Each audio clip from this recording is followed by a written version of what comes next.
roadmap to oh, that was loud. Oh, that's new. Okay, so breakdown to breakthrough, a roadmap of trauma care, and we're really going to be looking at post-traumatic growth. And I mean, we've already had quite a lot of discussions about trauma, about burnout with CCH, Co-Create Humanity, and so today we're really going to start looking at personal stories. We've kind of given it a very personal touch today. So this is my second webinar for Co-Create Humanity. My first one was on psychologically safe management. So some of you may have met me there or in other areas. And why do I enjoy working with trauma so much? I mean, it's a good question. And I find that, you know, and I'm going to share my own story of post-traumatic growth as well as Helen and Christoph during the presentation. But, you know, I find that when people really have these experiences and they come out the other side and they've processed these experiences, they want to use that experience to help others. And so that kind of makes me feel really passionate about working with trauma and how we use those experiences to help others and to grow. So yes, so Christoph said we're going to do an hour presentation. There's going to be some music, there's going to be some videos and me talking, and others will come in, and then we'll record that, and then the second half we can have more of a personal discussion, and you can ask lots and lots of questions while you've got me here, make the most of it, and that bit isn't going to be recorded, so that's fine. Okay, shall I load up my slides? That's probably the best thing to do. And you'll get a copy of these as well.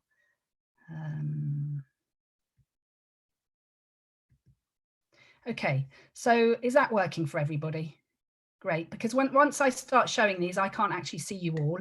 So it's kind of a little bit like talking to my screen, but I'll try and keep it interactive and engaging as we go along. So from breakdown to breakthrough, through the lens of trauma, I suppose. Okay, so let me just... There we go. So I'm going to cover a very short introduction to myself, because most of you probably heard of me by now. We're going to look at the many faces of trauma and different types of traumatic events. In the psychological world, we refer to big T and little t. I don't personally like that term, but I'll explain what I mean by that. And then we're going to follow with personal stories of post-traumatic growth and look at the impact of collective trauma, some of the trauma therapy models, and those processing trauma case studies, and then just an overview of what organisations should have in place for a trauma management programme, you know, the ideal scenario. And I'm just adding in there lessons learned from COVID, because actually it's been quite interesting, particularly around trauma, some of the things that have come out through this. And then we're going to end on the scars of wisdom. So again, taken from personal stories. So just a little bit about myself. I'm FD, I'm Fiona Dunkley. I'm the founder of FD Consultants. We're a network of over 50 associates. We live and work globally. We specialise in trauma care. Most of our client organisations are within the humanitarian sector. We also work with mental health charities and emergency first responders. So we kind of do the preventative, the treatment and the rehabilitation. We offer lots and lots of workshops and crisis incident response. We've done lots of presentations and been presented on various radio and TV and global conferences. Just very briefly, I've published 2 books. One of them you've probably heard of, Psychosocial Support for Humanitarian Aid Workers. That was published in 2018, and it's full of personal case studies of individuals that work in the sector, including Christoph's. It's also a trauma guide to organisations and to individuals. So it's helping us to become trauma informed, and the importance of that, I think, with working within this sector. Molly and the Two Pigeons was something I wrote this year to support me through lockdown. It's a children's story, and it's to help children understand coronavirus in a fun and light-hearted way. So if you search me, you'll see those. So we're going to start with a poll. So actually, I'm going to stop sharing and I'm going to get Christoph to share these 3 questions. Have you experienced the direct impact of trauma?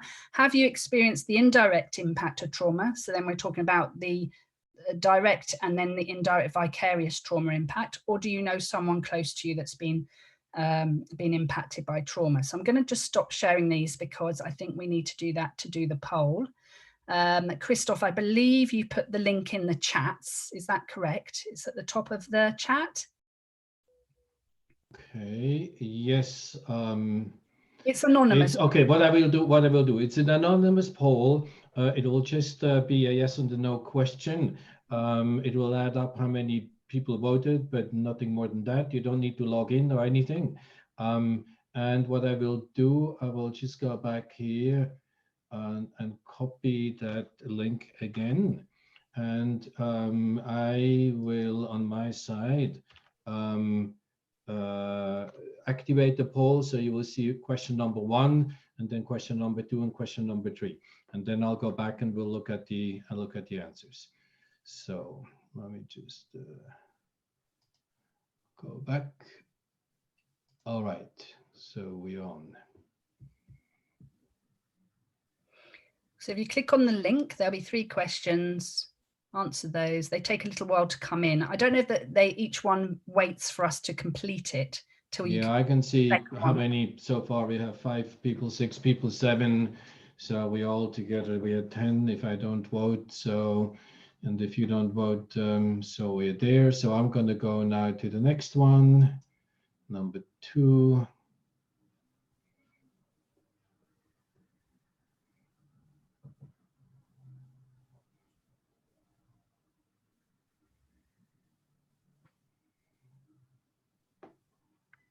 Okay.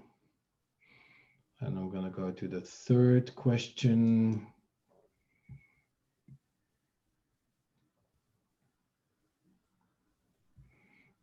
And once you've done all 3, you can close down that window because Christoph will bring up the results separately through the through Zoom.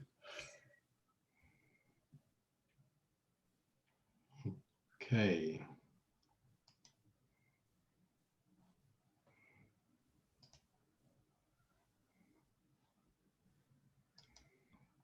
So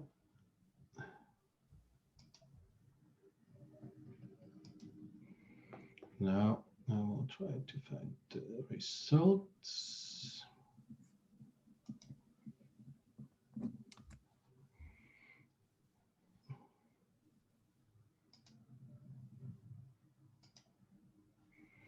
And I will share my screen.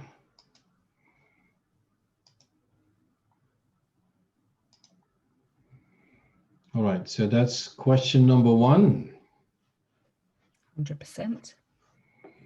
So 100%, all of you. Question number 2. 100%. Yep. And that's question number 3.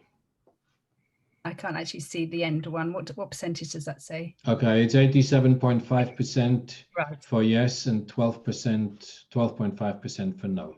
Yeah, great. Thank you. Okay, you can take that off now. That's great. But I mean, the point I'm making here is that, you know, being impacted by trauma is common, and particularly if we work in the sector or in any kind of caring role. So, you know, 100% have been personally impacted directly and indirectly. And then no others is also still high. So I'm just going to bring the slides back on for you. So the point we're making is that, you know, this is common. And it happens to a lot of people.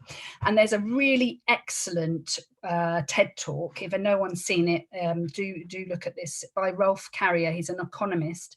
He's worked for the UN, UNICEF and World Bank, and it's in the references. So you will get a copy of these slides. Everything I'm showing today will be in the references. But he talks about the volume of trauma globally, the impact of us globally through trauma. And so he mentions here 1.5 billion people worldwide live in situations of political and criminal violence. So that can lead us to feel traumatized. 42 million people worldwide are either refugees or internally displaced people. And displacement is a big risk factor for trauma, for experiencing trauma. 200 million people exposed to natural disasters, and this is in 2011 alone. And we know this is becoming an annual feature with global climate change. 1.3 billion people living in absolute poverty. 1 in every 3 women worldwide suffer during their lifetime from sexual, physical, or emotional abuse. Most of these traumas, so most of these traumas he's talking about here are the kind of what we would suggest as big T events. But then he also adds all the little T events, which might be accidents, bullying, child abuse, difficult relationship separation, and that will affect millions and millions of people. So what he's saying is that the big T and the little t, it equals a staggering global burden of traumas. And we're not saying that everyone suffers from PTSD, most people don't.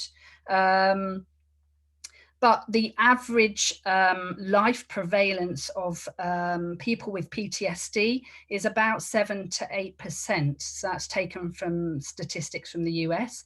And so when he added all this up as an economist, he said there's at least 500 million cases of PTSD globally. And we know that actually it's probably unreported in a lot of areas within the world. And he talks about EMDR, eye movement desensitization reprocessing, but you can have a look at his TED talk, and trauma-focused CBT. Those are the 2 approaches that are recommended by WHO and APA and the NICE guidelines for trauma models of therapy that get really good results, and we use those at FD Consultants.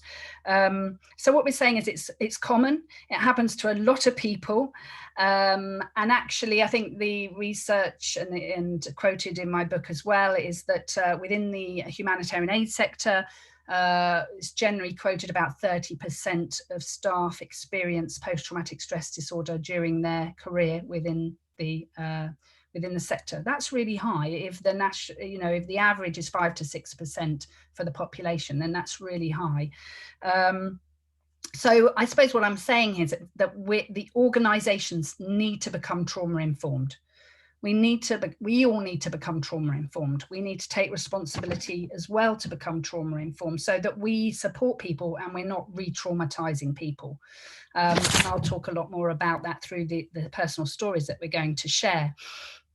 And thank you, Helen, for some of the graphics in here today. You'll recognise them. Yes, so and not only when we talk about trauma, we're not just talking about post-traumatic stress disorder. There's many faces of trauma. So if you look at the diagnostic manual, post-traumatic stress disorder wasn't added until the 1980s. Vicarious trauma has only been added just over 5 years ago. And organisations are becoming a little bit more tuned in to what is vicarious trauma. So that's the indirect impact of trauma. And then we've got acute stress disorder. So that's kind of what people would suffer for in the first 4 weeks. And then often PTSD isn't diagnosed until someone's had those symptoms for at least 4 weeks or more. We know that actually 30% of people experience a delayed trauma response. So often when I'm talking about trauma care, I talk about follow-up, check in with people, check in 3 months later, 6 months later, a year later, because we may have a delayed trauma response. So even if someone's saying they're fine, they may not be fine further down the line. We talk about traumatic grief. It's different than the grieving process. So that's sudden death. That's when someone takes their own life, or perhaps even through the pandemic, the circumstances of not being able to be with your loved ones, and the short time period of someone passing away. So that creates that trauma response. And often what we find as trauma therapists is that we have to process the trauma first before the individual can start the grieving process. So actually general bereavement counselling may not be the best way of supporting yourself, because there may be this shock, the trauma response might need to be processed first. We talk about developmental trauma as well. So that's, you know, child abuse, a history of trauma, that cumulative impact. It could be neglect, mental abuse, sexual abuse, physical abuse, could be bullying. And we talk about intergenerational trauma, and there was an excellent webinar about that through CoCreate Humanity, really interesting. And then complex PTSD, not just PTSD, and then the vicarious trauma. So there's many faces to trauma. So we need to become informed about all of this, really, if we're working in this sector. And then, sorry, I'm just going to move you around a little bit. This is an article I wrote of 12 years of trauma. I won't go into that now, I'll give you a reference to that, but it shows all the kind of different incidents that we've been involved with and how we've managed those. But one interesting thing that we're looking at the moment is there's a lot of organisations have things in place to support staff when there's been a big one-off major trauma event. So for example, the Beirut explosion, but not necessarily the same type of support in place for these longevity, these ongoing traumas. So we're supporting a lot of staff at the moment in Myanmar and the circumstances out there, or even with the pandemic, because we need to take a different approach in how we support people through the longevity of trauma, the ongoing trauma, compared to a big one-off event trauma. And this slide I did actually show in my last webinar with you, but I thought I would show it again because these are, so for the last couple of years, this is what FD consultants, the kind of traumatic events that we've been dealing with, this is staff within the sector. So we can see that actually the largest cases were of sexual violence. This is to do with type of incident, not number of people, because obviously if we look at pandemics, then we're dealing with a lot more people. So if we're talking about numbers of people, the chart might be slightly the other way around, but this is to do with the types of incidents that are coming in. So the most are through sexual violence, death of a member of staff, civil unrest, assault, transport accidents, terrorist attacks, and then the pandemics, and then natural disasters and some other. Okay, let me just take on. Okay, so here I'm going to talk about what is trauma. But not from a neuroscientist physiological point of view, because we've covered that quite a lot in previous webinars, not from kind of defining it, from personal story point of view. And then I'm actually going to read out a poem that I wrote when I had PTSD, to give you a feel, a flavour, a taste of trauma. So I'm so tired and I cannot sleep as the fears all surface and drag me in deep. The darkness and anguish hit me between the eyes, all those memories I desperately try to deny. His dark shadow follows me around all day, those thoughts of despair I can't shake away. I want to be able to draw the curtains on this fear, crack the shell of isolation and let everyone hear. I want to cry as tears swell and then subside, to vanish into the depths deep inside. Total despair and confusion, total frustration and false illusion. Everyone becomes an enemy within. The line they walk becomes so thin. One word spoken out of place and I retreat again in haste. Unable to cope, my surface is fine. People keep telling me it's going to take time. The picture of me is shattered and faded. My personality plundered and raided. My strength is slowly becoming drained. My faith in humanity and justice strained. My confidence has been lost and crushed. And the saddest thing is I've lost all my trust. I feel torn in two, ripped apart, all the hope and love squeezed out of my heart. My passion for life seems to have gone. I feel so low, but must continue to go on. But eventually the lows will hit less often and the pain of life will begin to soften. So it gives you a kind of personal account of what we feel when we're experiencing trauma and PTSD. And other clients have said to me, I feel shattered in tiny pieces. So when we talk about trauma, we often talk about, you know, sometimes even post-traumatic growth can be described, and we'll come to that, but you know, it's sometimes described as this vase that's broken. The post-traumatic stress disorder is the vase that's broken and shattered into pieces.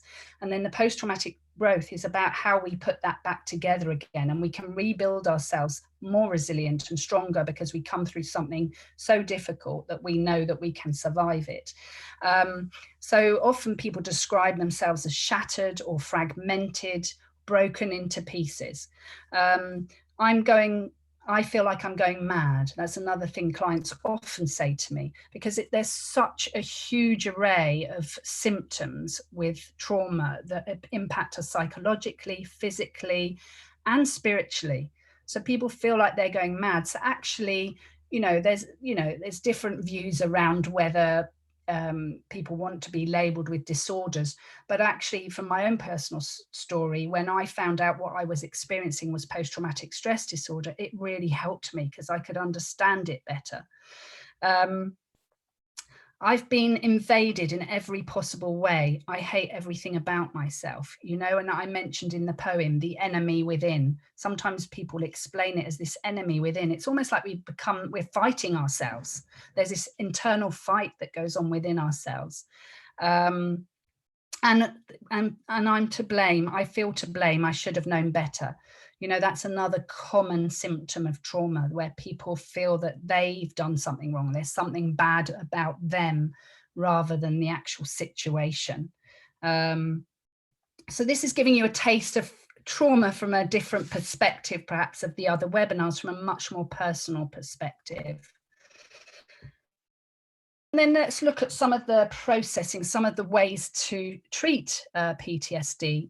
So these are I'm sharing these because these are the approaches that I use in my practice and get excellent results as a therapist. So I mentioned eye movement desensitization reprocessing. It was created in the 80s. So in a way, by having the label PTSD in the 80s and adding that to the diagnostic mental health disorders manual, it helped to get understanding, and it helped to get research, and it helped to get funding. And through that, eye movement desensitization was created, and it was created to help veterans from the Vietnam War, really complex cases of PTSD that weren't getting better, and it was showing to get excellent results. And actually now it's used for phobias, anxiety, depression. It's used in lots of different types of therapy. But the difference with EMDR is that it gets results very quickly. It's a very intensive therapy, and it uses bilateral stimulation. So I'll talk a little bit more about that because we'll go into a couple of case studies. And we do not necessarily, the client doesn't necessarily have to disclose their trauma in detail. They don't have to talk about it in detail, which is why it can work quite well globally.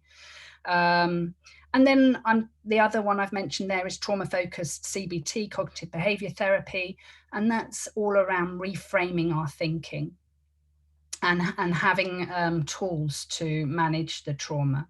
And then another two approaches that I use within my work, and sometimes I combine these, is focusing and parts work. So we talked about how someone can feel fragmented and broken. So sometimes it's quite useful to identify all these different parts of ourselves and how they communicate with one another, and then bringing them in together to work in unison, to support us rather than against us, rather than that fight within, that we get every part to work for us. And focusing is by Glendlin, and it's based on visualization. So because we know with trauma as well, it's very much held in the body. You know, you've got the books, The Body Keeps the Score, The Body Remembers, these classics in trauma. So often people come to me and they describe their trauma in very strong somatic sensation.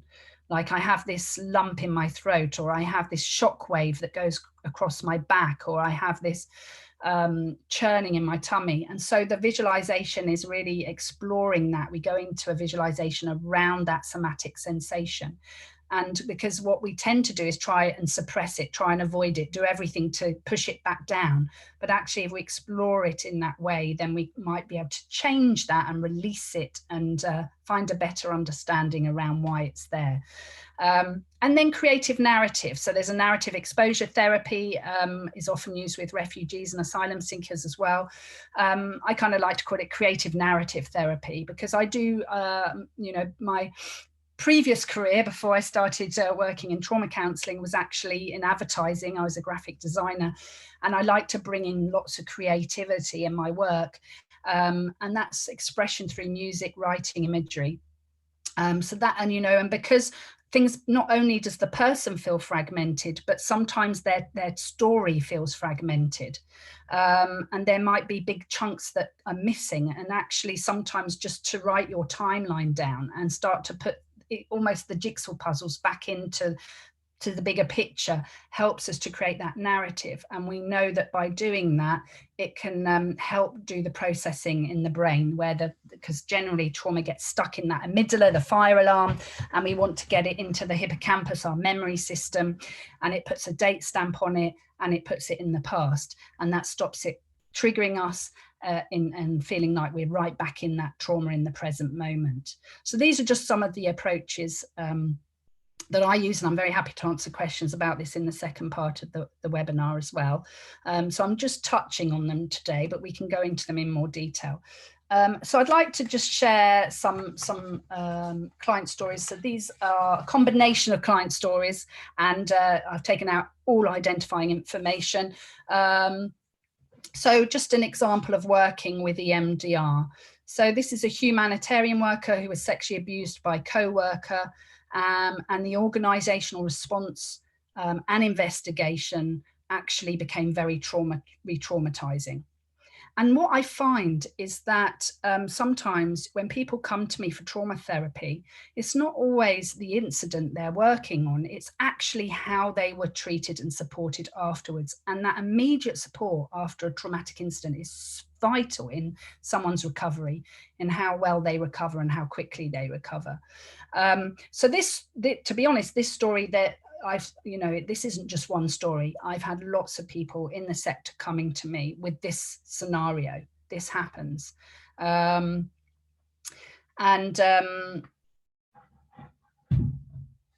so I just get my notes. So basically with EMDR, with the other thing that we notice is that when someone comes for trauma counselling, it may also trigger previous historical traumas. So, they might have had a major event like the Beirut explosion, but actually there's unprocessed traumas in someone's life, and it will bring all of those to the surface, because there does seem to be this thread that takes us through traumatic events. Yeah. And so we're not just working with that one incident, we're working with other incidents, but actually by working on one incident, it has an impact of recovery on others, because it has that thread, that chain throughout those incidents, and the way we think about ourselves, the way we treat ourselves. And like I say, so you don't have to explain the traumatic incident in great detail when we're using EMDR.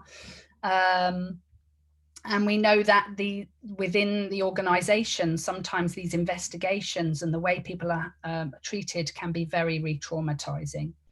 And that a lot of people, as I mentioned before, with trauma may blame themselves anyway. So then if they're not being supported well, it's hard for them to fight for their rights through that, because they're blaming themselves.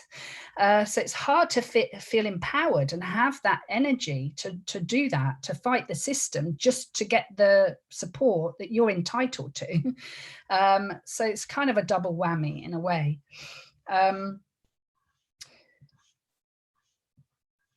Yeah, so the EMDR will challenge those. We use the bilateral stimulation. So that could be through hand movements. So someone might be talking through their trauma, watching a therapist move their hand left to right. They might be holding buzzers. They might be listening to sounds. And what neuroscientists have shown is that it's moving that information away from that fire alarm system of the brain, where we get reactivated and re-traumatized and we think it's still happening, and into the hippocampus, the part of our filing system that's about memory memory and it places it in the past. So that bilateral stimulation is what's helping set that new neuro pathway and process the information so that we're not going to be as triggered. And, you know, with one-off events, we can probably work through that in about 6 sessions. I think with this particular client, we worked through this in 12 sessions. So it works it's very powerful, and it works very successfully. So trauma-focused CBT. So that I might use that. I might not use EMDR if someone's still in an unsafe environment. So that longevity, that ongoing trauma, because it's an intensive therapy. Really, we do a very thorough assessment, and we wouldn't possibly choose to do EMDR if someone's still going to be activated into their trauma response and stress response because of the environment they're in, if they're already living in a fragile state. So then we might do trauma-focused CBT, which may focus on a lot of stabilization and resourcing and challenging that cognitive thinking. So here I've got a humanitarian aid worker based in Lebanon who was injured in the Beirut explosion, and they lost a close family member in that explosion. So in a way, all trauma therapy uses the power of the imagination, because we know when we activate that part of the brain, it does the opposite of what stress, anxiety, and trauma does. And so there's various techniques we use with trauma-focused CBT, where someone might be imagining the incident in a television and they have the remote control and they're fast forwarding through it, and they stop at the stuck moments and we process those. Or we might look at the beginning of the trauma and the end of the trauma, and then narrow in on the more difficult parts. We might use imagery. We might change the imagery. So we might take the color out and make it a black and white movie. We might take the sound out. So we're taking the intensity of that traumatic experience out, and then we can process it. So it's very powerful, bringing in and using the imagination. And as I mentioned, with traumatic grief, we want to process possibly the shock and the trauma first before we go into processing the bereavement. The process can start to happen.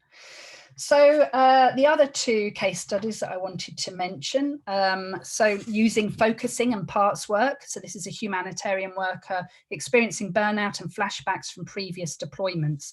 So this is the cumulative impact. And what we know is that, you know, if we don't manage vicarious trauma, it can turn into PTSD.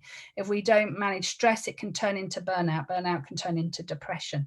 So, you know, the sooner that we can support people, the sooner it's identified in organizations, the quicker the recovery, because things will become more complex. People will reach out to unhealthy coping strategies like alcohol or overworking or recreational drugs or self-harming behaviors just to suppress the experiences. So this individual had many physical symptoms: migraine, back pain, felt nausea, and she described this strong somatic sensation of a lump in her throat. And so we would do this visualization, and some people might want to close their eyes while we're doing it, like a meditation, and we'd kind of focus on the lump, and then she'd describe it as this hard golf ball, and then we'd follow the breath, and we'd ask what sort of texture, what color, what sensation. So we're making it really tangible as well.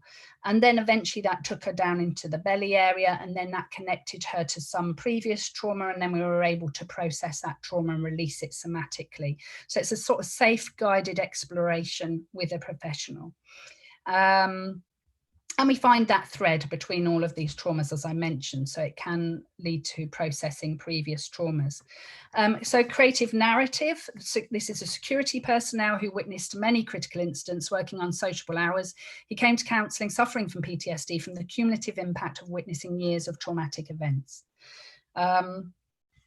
And so how he would visit art galleries between sessions. That would be his go-to place where he would find comfort and feel resourced.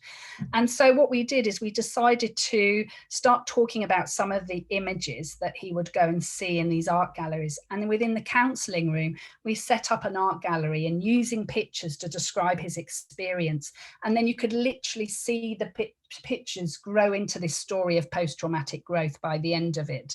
So it's very powerful work. And I love the work of Muli Lahad in Israel. He also kind of uses these kind of picture cards, and you can use imagery to create the narrative and to fill in those gaps. And then enable the brain to process the trauma and calm down the system and reduce the volume of the emotional content of the trauma. So these are just some of gives you a flavor of some of the ways that I work with clients. And this is a quote by Tristan Clements, and his case study is also in the book. And he talks about post-traumatic growth. So looking back, I went through what they would now term post-traumatic growth. There are no magic formula, although psychologists who study such things identify factors that are more likely to increase resilience to unhealthy stress responses. Strong social networks, a robust belief system about the world around you, strong belief in what you are doing as a humanitarian, training, especially stress inoculation training, being in a position to respond to the crisis directly instead of being robbed of agency. But hopefully that part of us can become overall something that can help us grow and not break us down. So that's how he kind of summarized his experience of when he experienced a violent ambush in Darfur. Okay. So I'm going to share my story, and then and we're going to look at lessons learned from these stories, and Helen and Christoph will share their stories. So we'll just keep it very brief, and we'll sum up and look at the lessons learned that have come out of this. So I experienced what psychologists would term developmental trauma. I grew up in a family where my father was violent. I reconnected to my school friends recently and found out that actually this was quite common amongst my peers, but we didn't talk about it at the time. And in fact, we went to great lengths to hide our trauma wounds. You know, it can take so much energy from us to cover that up. And this often included turning to alcohol, partying hard, working hard, anything to drown out the memories or suppress the feelings, which I often see with clients when they first reach out to me. So I was then attacked at university in my early 20s, which resulted in me being knocked unconscious and suffering concussion and a fractured jawbone. I actually went to the aid of someone else that was being attacked, and became the kind of target of that attack. But it wasn't the physical injury that affected me the most. It was actually the mental health injury of post-traumatic stress disorder. Although I didn't know at the time that's what I was suffering from. And I did feel like I was going mad because of this array of symptoms. You know, it's, as I say, it's physical, it's psychological, it's spiritual. And we have that fight within ourselves. And all of that leads to this total exhaustion and this feeling of breaking down, of shattering those parts. So when I came to in an ambulance, I remember the paramedics asking me what my name was, and I couldn't answer them. I didn't know who I was. And that is the weirdest feeling, to not be able to tell anyone who you are. And again, this can be a common shock response. We see these very strong physical reactions. Some people become mute, you know, people can have these very strong reactions to shock. And I remember being asked to have a brain scan, as the medics thought I had a fractured skull. And I was shaking uncontrollably, which is another common trauma response. And I remember the nurse becoming very annoyed with me. She said, look, if you don't stop shaking, this X-ray will not come out. So I remember clinging onto the bars of the hospital bed, desperately trying to keep myself still so that the X-ray would come out. And I now know shaking is a healthy way of releasing trauma in the body, and how helpful and reassuring it would have been if the nurse had been able to tell me that at the time. So when I finally returned home, I became paranoid to leave the house. I was hypervigilant, thinking someone would jump out on me. I couldn't concentrate. I felt jumpy, on edge. I suffered panic attacks. I couldn't sleep. In fact, it took me 3 months before I had my first night's sleep. And I remember it well. I finally drifted off to sleep and was woken with a thud to my head. I felt the full force of being punched in the head from the attack. I heard buzzing like the sound of white noise, and I remember walking around the house trying to work out where this noise was coming from, until it dawned on me that this noise was in my head. So from that moment onwards, I started to get a better night's sleep. So it was almost like my brain was trying to process this event in my sleep. And after a long and drawn out criminal investigation, which again was re-traumatizing at times, the perpetrator was sentenced to time in prison. So in regards to post-traumatic growth and how I've taken that experience from my early 20s to where I am now, I arrived in London working in advertising as a graphic designer, as I said, but I wanted to give back. I wanted to help others through those experiences and, you know, to be able to know what it is they're suffering from, to normalize it, to do the psychoeducation and to help people through the criminal system. So I volunteered with Victim Support. It's a charity that helps people who've been impacted by crime and supported them through the criminal system. And then I went on to train as a therapist, and over time have specialised in trauma, and I've been working in this field for over 15 years. And so at FD Consultants, we focus on those who want to change the world for the better and make sure that they remain resilient to continue to do the great job that they do. That is our focus.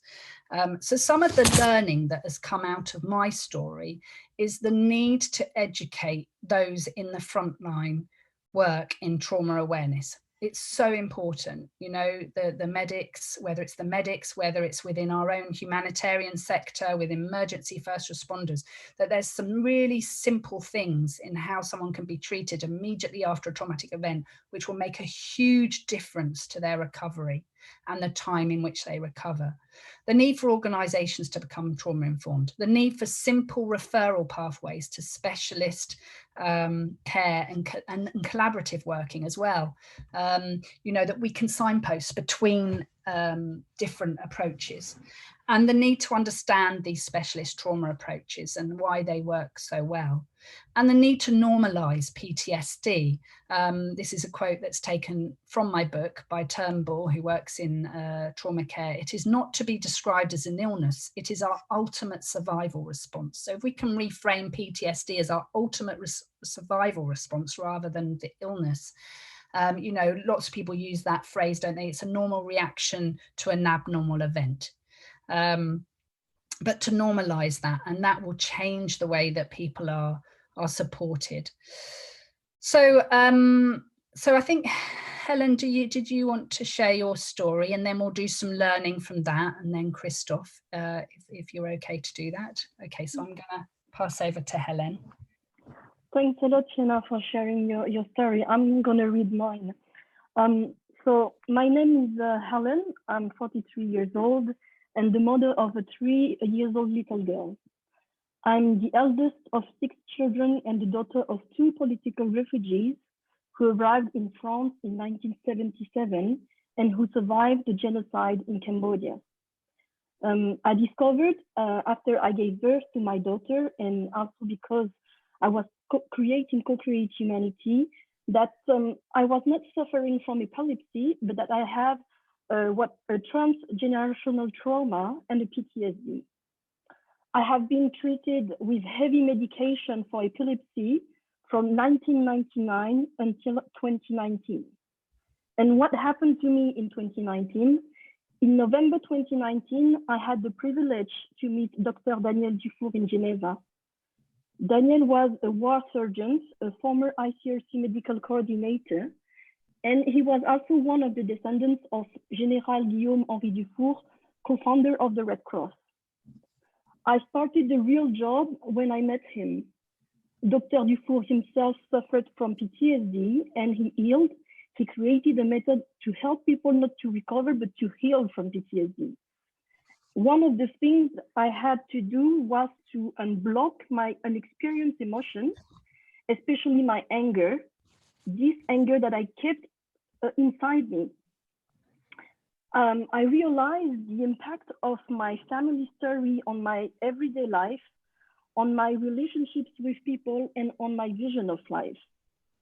War trauma, the unspoken within a family and never mentioned, can generate suffering and violence, sometimes even over even over several generations. Children then become collateral damage from post-traumatic stress disorders from which the elders suffer. I was raised in a daily violence, and I even remember my father's face, who sometimes had tears on his face while beating me. For me, no need to go on the field to face the violence. The violence was under my roof every day, and I felt it in my flesh and in my soul. My life in Lyon, in France, was my field. In 1999, I was sexually assaulted in Lyon, not far from my home place.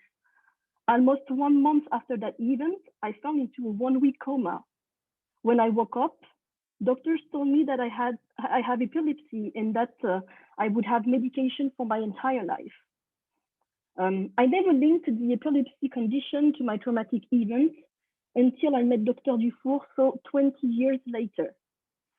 My family history led me to take an interest in the humanitarian world, particularly the presence of the ICRC and the MSF in the care provided to my parents during their stay at the Thai-Cambodian border.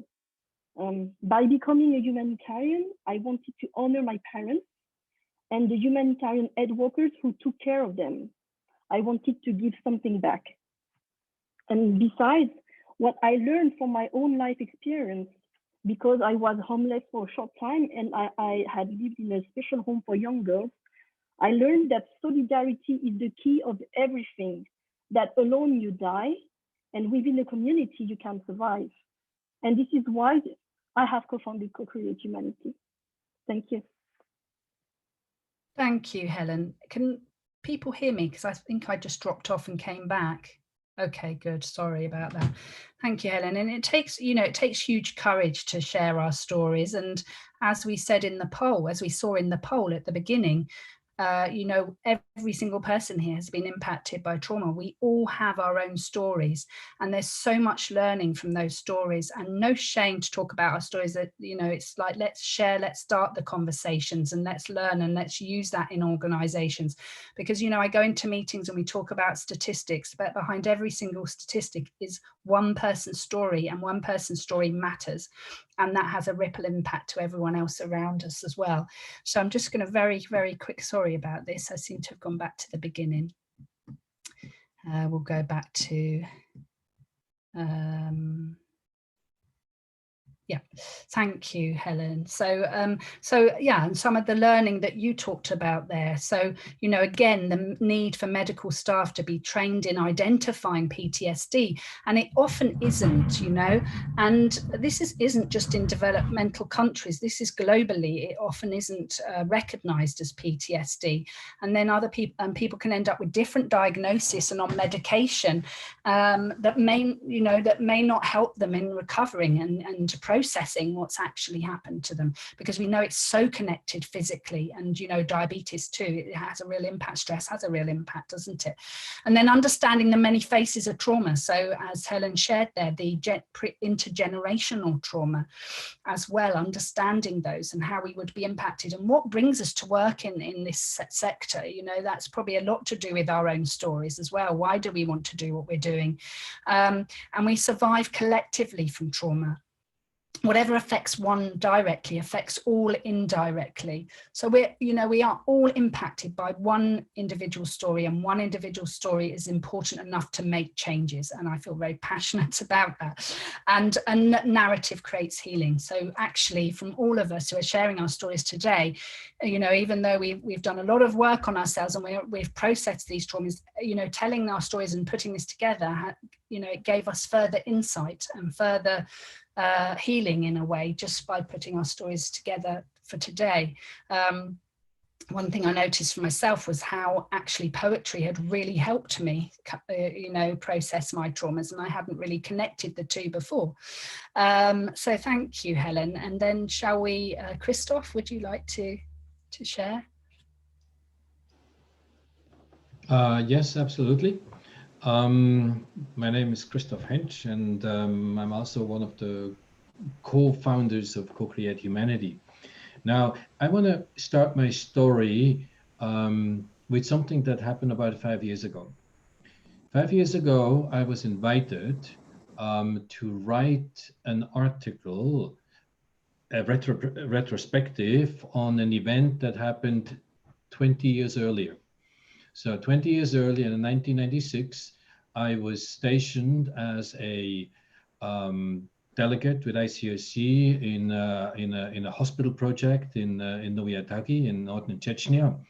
And one night, one early morning, that hospital installation was attacked. There were people, premeditated, organized raid was carried out on the sleeping facilities of the foreign workers, and with the express, I think, with the express intention to kill as many as possible. So what actually happened was that 6 of my colleagues, they got killed, they got shot. I myself, I also happened to experience somebody entering my room, and I could see that person approaching the middle of the room, pulling out a gun and shooting me and basically leaving me for dead. So that's an event which I talked about often over the years. I retold that story several times from different perspectives to different audiences. However, to go back, what happened 5 years ago, when I was asked to write about this, yes, I could tell what happened to me, but somehow I was left with a feeling of lack of dissatisfaction. I kind of figured, okay, now, okay, there's something missing, really. I think there's really something else that I should be talking about. And after some inner resistance, I realized that what I really needed to talk about was actually not just the initial event that happened, but my whole story of recovery, the whole journey, which over a long period of time really was a second trauma. Yeah, I ended up actually calling it the second trauma, because what happened was that, of course, I left that assignment on an ambulance plane. I returned back to Geneva. I was taken to the hospital, and from then on, I was basically isolated. Well, I went back to my family at home. I recovered, etc. But I was cut off from a lot of the processes that happened after that incident. So there was an official ceremony at the cathedral in Geneva. There were official speeches. There was, a lot of people who got together to talk about this. There were special meetings at the organization to talk about what happened, etc. And I was basically cut off from that. I could not ever participate. And even though my first reaction really was that, yes, what I wanted to do was just getting back to work and take up another mission and so on. And ultimately, about 6 or 7 months later, when I was physically okay again, and there was a mission proposal that was brought back to me to go back to the field, I suddenly realized that, something is not quite right. I couldn't say yes to that mission deployment with the same kind of groundedness as I have said yes to previous mission deployments. And really torn a little bit between feeling the duty of actually doing what I committed myself to do, actually doing what I asked for, another mission deployment. And on one hand, and on the other hand, having this feeling of, okay, something is really not right. Is it really a smart thing to do? I ultimately said to myself, okay, no, I'm going to go back. I'm going back to Switzerland. I don't know what I'm going to do, but I can't, continue the way it was going. And that's the first time. So about 8 months after, between 8 and 9 months after the that initial incident, that I got, that I accepted to go to some psychological support.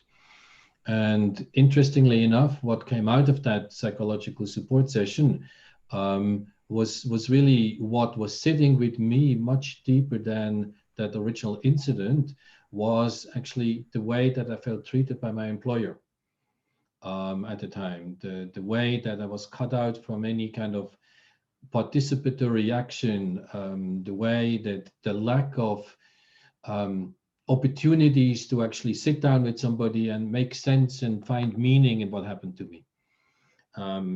And so ultimately what my reaction was actually just to separate myself a little bit more, and say, okay, good, that's it. I mean, if they're not interested in me, then why should I be interested in them?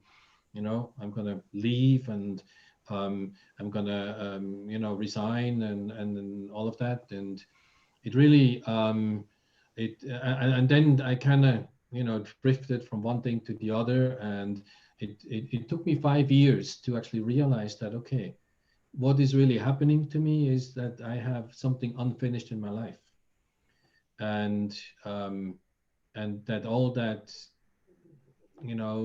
trauma, and I mean, some PTSD, some not very strong, but still some deep, lack of connection, a lack of being able to take action, a lack of knowing what actually is going on, where I'm going.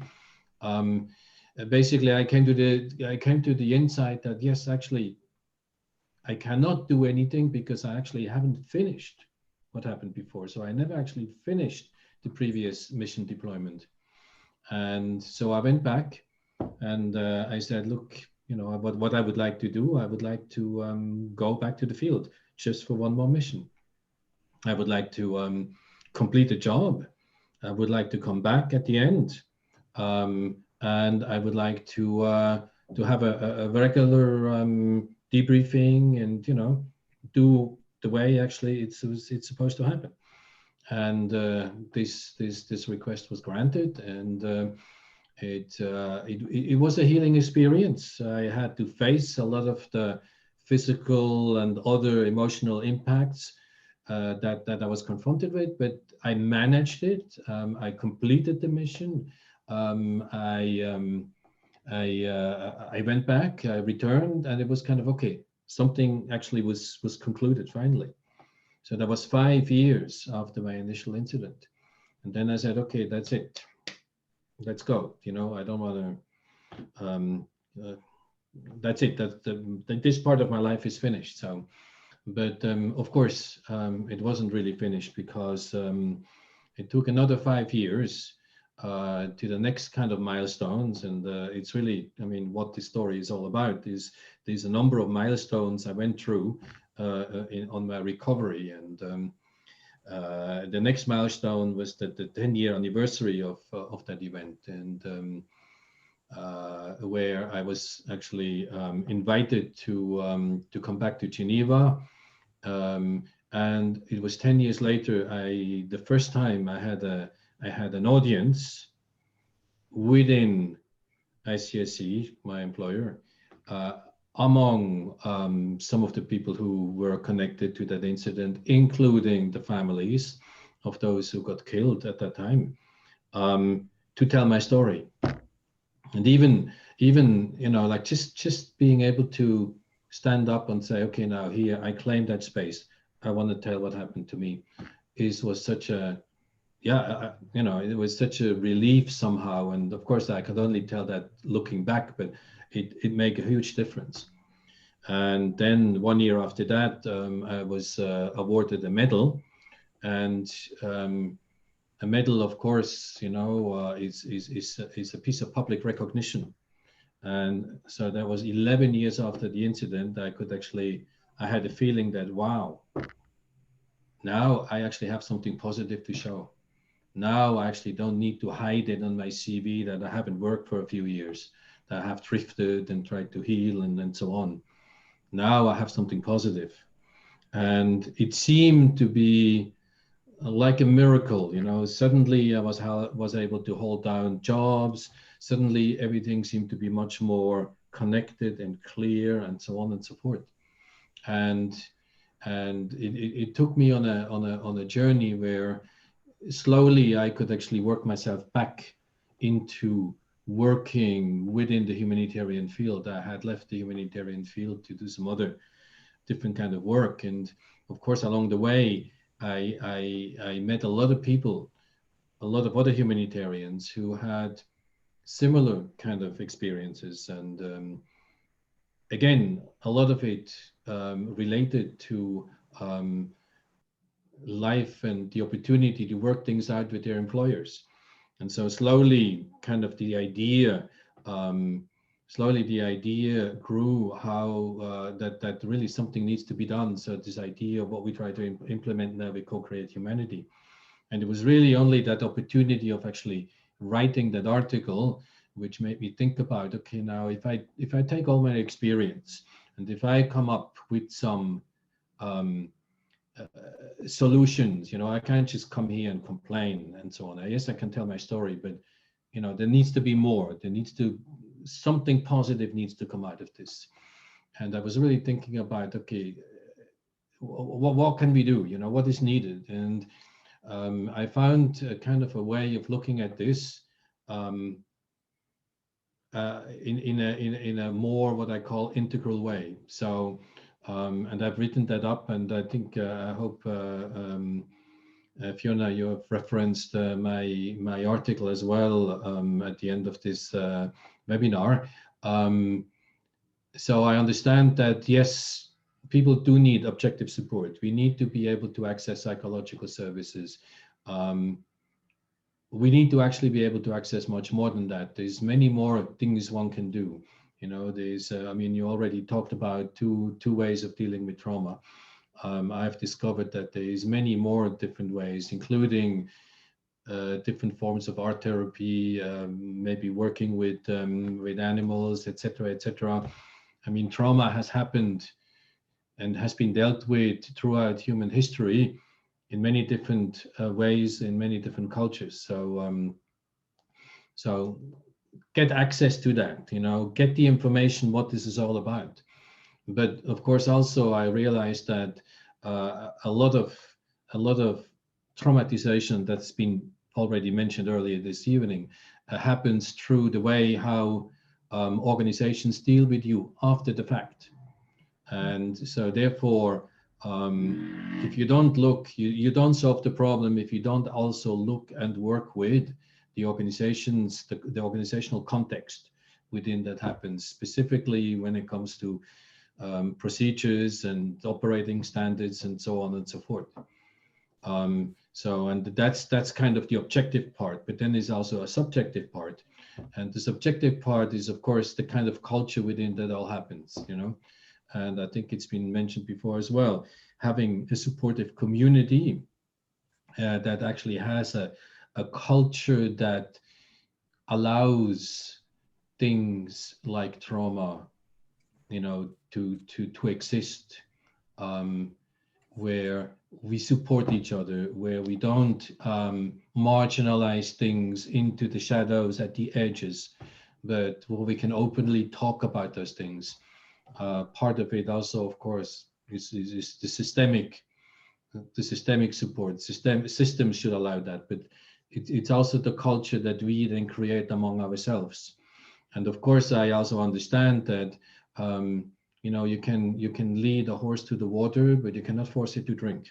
That means if the person is not in a situation at a point where they themselves see and decide that they want to engage in those processes, then the other parts they cannot flourish either. So, and basically what I want to say is that the four of those things, the four different aspects, the four different approaches, all of them are needed. And I find myself, I have profited from all of this four, and it's the kind of healing experience I have. I want to help enable others to walk the same path as I have. Voila. Thank you. Thank you, Christoph. Thank you. And thank you, because you went on to the lessons learned slide. So you've covered the 4 things, and these are actually taken from Christoph's article, and it's a fantastic article and definitely worth a read. And I've got the reference for that in at the end of the presentation slides as well. But so as you see from all of our stories, we've taken those experiences, and these are stories of post-traumatic growth. We want to use these difficult experiences in our lives to make sure that the other people get support and help and understanding quicker than we've had. You know, this, as Christoph's story, you know, is talking about 10 years and more. Helen's also, you know, over a great period of time. And myself, you know, when I experienced PTSD, I was in my early 20s, but I didn't understand it till I was at least in my 30s, you know. So it's kind of, you know, we have shown these experiences of how you can take those difficult challenges and use our learning into how to support others better, and how they have set up CoCreate Humanity, and we've set up FD Consultants, and how we want to work collaboratively to make sure that other people aren't experiencing those secondary traumas that Christoph mentioned. That was my second trauma, the way I was treated by the organization, or the way I was diagnosed incorrectly by, you know, or treated by the medics, you know, whatever that might be. We want to prevent further harm, because that further harm takes us longer to recover from. So I have another story I want to share, which is actually a client of mine who would have been here to present today, but she's in Vietnam and the time differences are quite, you know, in the middle of the night for her. But she's very kindly allowed me to share her story of post-traumatic growth. And so I'm just going to, so this is Denise. She's happy for me to mention her name, and I'm just going to read through. So she works in conservation, and she experienced 2 incidents of sexual assault on 2 different accounts by 2 different colleagues in the field. When she reported this was mishandled by her supervisors and HR, who failed to document, escalate, and properly handle the case.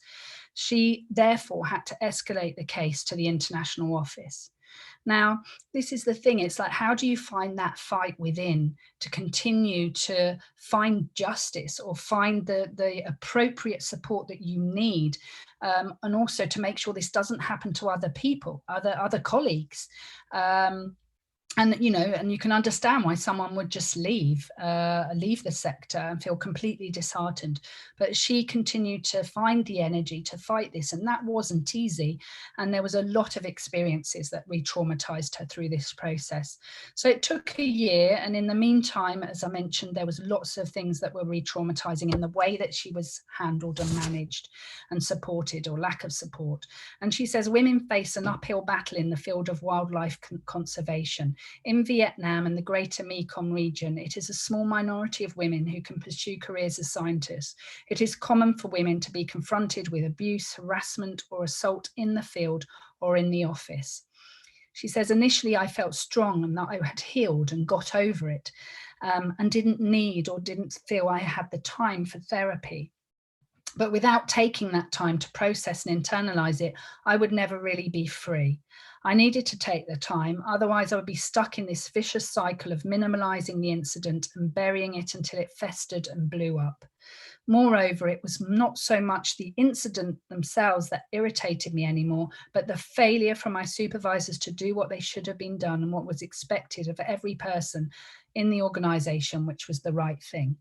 The incident itself can hurt, but the lack of acknowledgement and support from peers, family, and colleagues can hurt even more, as I've added the quote on that slide.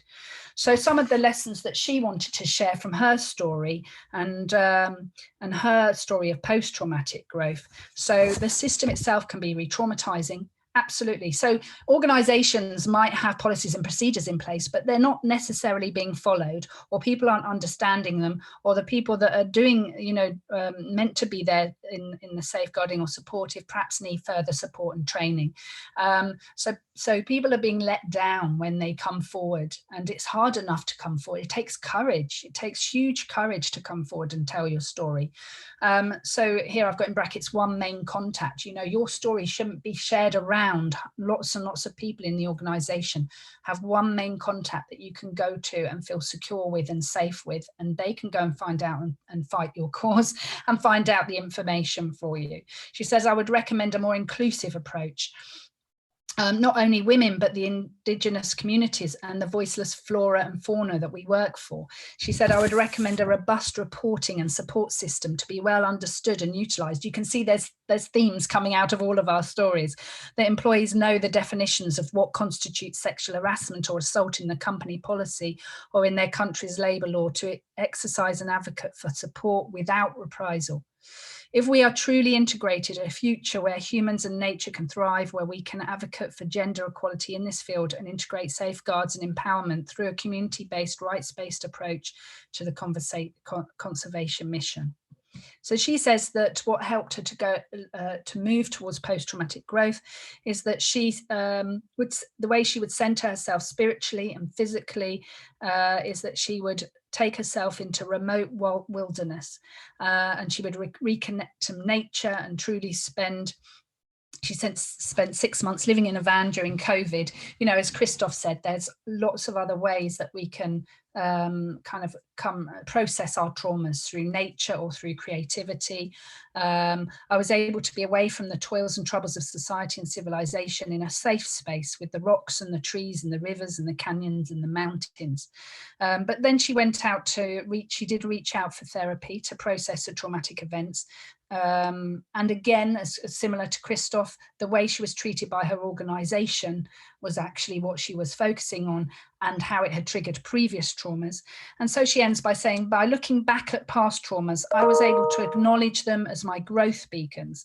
I awakened the graceful warrior through an understanding and reckoning within myself that I had the physical capacity, the spiritual capacity, and the mental toolkit to overcome situations like this, should they arise again, and indeed be able to carry the torch for so many women that face systemic repression, needlessly stifling the advancement of our species. So she goes on to help others tell their story through her film work. I have truly emerged from breakdown to breakthrough, like a phoenix that has risen through the ashes. Now I am strong enough that I must help my other fellow women warriors break through and break down these societal and generational traumas that have embedded themselves into our existence. So again, another very powerful story of post-traumatic growth. And she'll be listening into the recording of this. So let's look at post-traumatic growth. There is actually a model. There's research done that shows that this can happen. And there's the reference there. So Tetsi and Kalun talk about 5 factors that help to lead us to post-traumatic growth. So one is to educate ourselves, to find out what's going on, to understand what's happening to us. So that understanding of what is PTSD, what are the symptoms, what does it mean, what's happened here. Then finding ways to emotionally regulate. So that could be through different therapies, it could be through different activities. How do we emotionally regulate? And then disclosure. You know, they've actually found that disclosing and talking about our stories helps. That's why we're sharing our stories today. It's all part of our recovery, and it's all part of healing and helping healing others. And we know it has that ripple impact. And then creating that narrative. As I said, there may be chunks missing. So by telling the story, we're creating the narrative. And then by using our experiences to the service of others. So how do we use our experience to help others? And I think all of our stories that we've shared with you today show some very strong examples of that. And I can, there's lots of references to this as well that you can go on and look at. So I'm just aware of the time. So I think what I might do is I will just move on to a couple of slides and then we'll end and have a break. So just very quickly, these are some of the lessons learned from COVID. The reason I'm sharing this is because actually what organisations seem to be reaching out for more is that trauma and vicarious trauma awareness piece. So we're doing a lot more of those workshops and also supervision support for staff. So these are regular places for staff to go and debrief and share their stories. So that cumulative impact, we're kind of catching it early so that we can signpost people to specialist support, or we can give tools to help people when they're having that cumulative impact. So supervision might be offered for teams of staff that their roles have been identified as high-risk roles.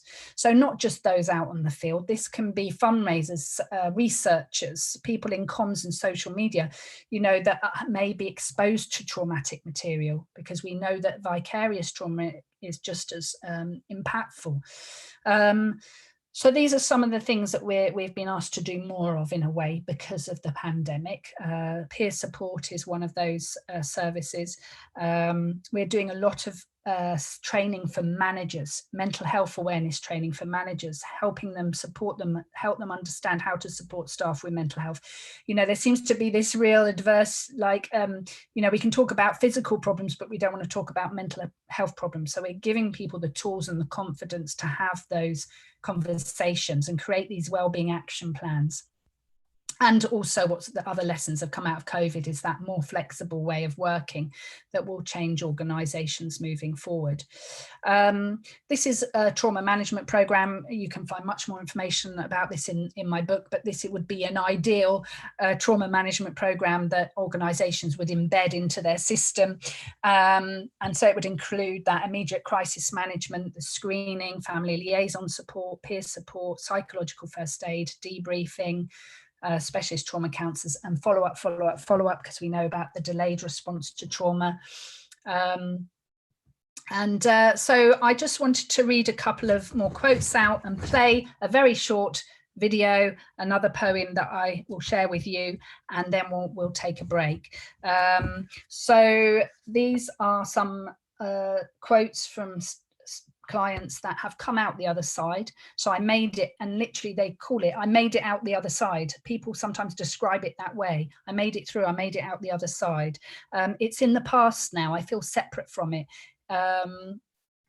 You know, it may still mark me as a person, but it doesn't affect me in the same way. So, you know, these experiences, they never leave us, but they just don't have the same emotional impact.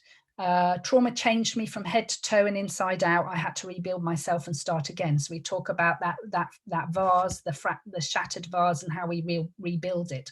And there's something in that rebuilding that can lead us to the post-traumatic growth as well, because by being shattered, we almost have to review everything that we've ever done in our past and how we've coped with things in the past. And we have to assess, actually, is that working for me anymore, that way of coping? And some people go on to really change their lives, you know, move or change career or do something very different, or set up like CoCreate Humanity or FD Consultants. You know, there's a lot that comes out of it. Trauma changed, and I have closure now. Initially, I wanted my old self back, but I realized that was not going to happen. Trauma fundamentally changes you as a person, and I've become more of the person I want to be. So that's kind of what I was just explaining there. So this is, sorry, I'm just going to move. So this is a quote taken from my book, and just a kind of appreciation of all the people that took the courage to share their stories. And I call it the scars of wisdom, because we are scarred, you know, when we've come through this, but these scars can lead to wisdom. So the impact of trauma may leave scars, but if processed, those scars become engraved with understanding and wisdom. That wisdom can be used to help others in their recovery. The whisper of that wisdom comes across in every personal story shared in this book, and hopefully has come through today in the stories that you've heard. So just on our website, fdconsultants.net, there's lots and lots of resources. There's articles, resources, free downloads, podcasts, and links to these webinars and all sorts of other things. And just because, you know, just putting this together actually made me think that I'm going to offer a trauma awareness workshop to individuals, because we do it for the organisations, but not all organisations are offering this to their staff. And we find it very inconsistent, the kind of quality of care within the sector anyway. So I am going to be running a trauma awareness workshop for staff or for individuals who want to become trauma informed, and I'll let CoCreate Humanity know when I set that up as well. So I'm going to play a video, and then we'll stop the recording at the end of the video, and then we'll take a 5-minute break, and then we can come back and we can look at answering some of your questions. So let me just stop sharing this, and I'm going to share, hopefully, something else. Just bear with me. Oh, I know, because I have to shut the PowerPoint down and open this bind.